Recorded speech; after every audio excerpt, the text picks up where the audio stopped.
Y a-t-il réellement de trottoirs à Dakar?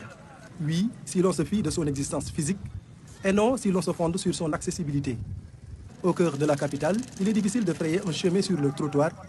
L'occupation anarchique de la voie publique fait que les piétons n'y ont presque pas accès.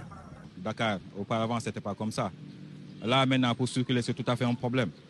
Vous voyez, les gens ils sont en train de marcher sur la route avec les voitures et franchement, c'est très dangereux. L'occupation anarchique, les autorités, ils doivent y prendre des mesures quand même. Des mesures draconiennes même, je dirais. À Dakar, automobilistes et piétons partagent la route. Certains magasins font une extension sur le trottoir.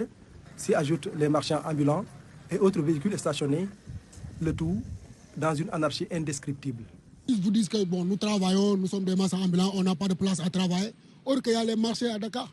Maintenant, depuis longtemps, on ne peut pas savoir pourquoi les marchands ambulants ne peuvent pas dégager des trottoirs, là où marchent les piétons. Paradoxalement, certains occupants de la voie publique, surtout les commerçants, paient des taxes à la mairie, ce qui leur donne en quelque sorte une légitimité illégale.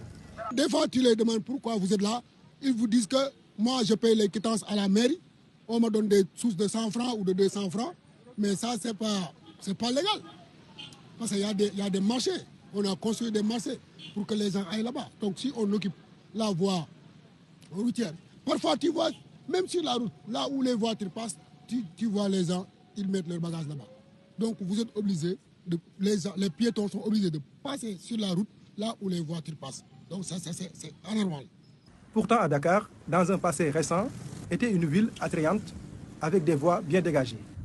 Les témoins de cette époque s'en rappellent avec joie et fierté. Ah mais non, c'est pas pareil. Pas pareil. Je vous donne un petit exemple. Ponty était une grande avenue avant. Pourtant, on n'a pas augmenté la taille. La largeur n'a pas été augmentée.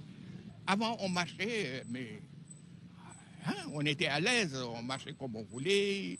Il y avait de l'espace, tant pour les véhicules que pour les piétons. Dakar, l'ancienne capitale de l'Afrique occidentale française, était une ville de rêve, avec sa belle architecture et son beau cadre de vie. Aujourd'hui, elle risque de perdre son charme si on laisse l'anarchie prendre le dessus sur la rigueur de la loi.